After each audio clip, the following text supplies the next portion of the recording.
이걸 튀기네. 불길.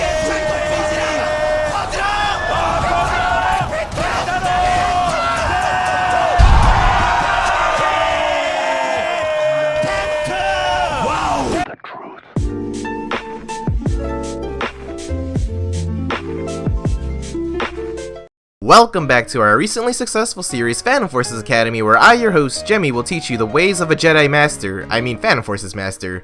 Today's episode will focus on the highly requested knife and machete, which are actually not used as often as you think. But if you do enjoy this series, drop a like and comment down below for a chance to be featured in the next one. We'll probably drop another episode tomorrow if we hit 100 likes, so shoot for the stars, my dudes. But without further ado, pull out your lightsaber, machete, and let's get right into this lesson. Not a cringe kid, by the way. So to start things off, here's the rule of thumb for knives. If you ever want to play this game at a competitive or professional level, don't pull it out unless it's a last resort. I repeat, do not pull it out unless it's a last resort. Switching to your pistol or hip firing is a better option over knifing, as you don't need to close the distance and expose yourself to gunfire. This will not only help you keep your KDA higher, but you will also keep yourself in the fight to the top.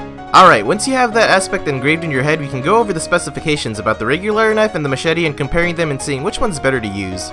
So let's take a look at the Phantom Forces knife that's unlocked at rank 0, which means you can use it right away as you play. It has a range of 4, front damage of 50, back damage of 130, main stab time of 0.6 seconds, and alternate stab time of 0.7 seconds. On the other hand, the machete is unlocked at rank 75, which means it takes a really long time to upgrade it if you're not going to use credits. But it has a range of 6, which is 2 more than the knife, a regular front damage of 50, back damage of 130, the main stab time of 0.6, but an alternate stab time of 0.5, which is really good. And with that said, I would definitely take the machete over the knife because it has not only 2 more range, but it also has a faster alt stab time of 0.5 instead of 0.7, which you're always going to be used since alt stabbing is much more better. The only reason why I see people choosing the knife over the machete is the fact that the machete is pretty huge and takes a big portion of the screen, so if you do not like that blocking, then the knife is definitely better for you. Once you determine which knife you want to use, although I highly recommend the machete, it's time for you guys to learn when to pull out the knife. The first and main reason why I pull out the knife is to move across the map faster, since the knife provides a lot of movement speed. This is especially useful when using guns that slow you down, such as the M60 and BFG-50, so remember to pull it out when repositioning.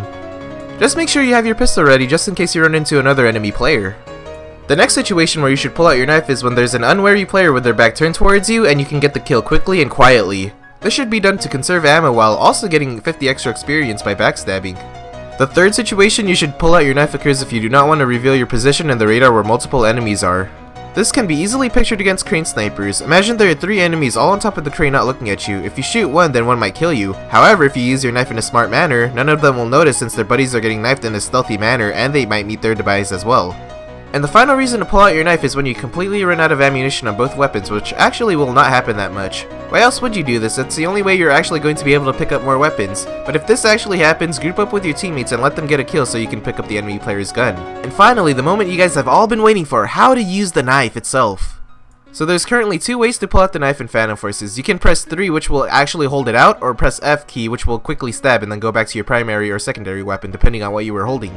So Jemmy, when do I press 3 and when do I press F? Well, you press 3 when there are multiple unwary enemies, since you want to use the knife that whole time when killing them all. And this is due to the fact that having your knife out the whole time will make it easier and faster to stab people, since you don't have to go through the animation of going to your assault rifle to knife to assault rifle again. And the only time you want to press F is if you know the enemy is really low health and you can bop them with that F key. And now let's say you only have your knife pulled out, but there's an enemy in front of you and all you can do is run towards them. Instead of running forward in a straight line, try swiveling and sprinting while also pressing C. This will throw their aim off and hopefully you can close the gap and knife them and take their gun afterwards. And once again, this is highly dangerous, so only do it if you have no more ammunition on your guns and there's no other way to pick up any weapons. And that's going to wrap up this episode of Phantom Forces Academy. First and foremost, check out my boy Ryo. He's a really good player who hit me up with his footage since I can't knife only worth for crap even if my life depended on it. He's also ranked 96 out of all Phantom Forces players, so you might learn a thing or two from him. But anyways, thanks so much for watching, subscribe if you like this quality content, and don't forget to drop a like so we can have another Phantom Forces Academy if we get 100. The name's Jemmy, and you should definitely give me all your CB Rose skins. Hey, thanks for watching.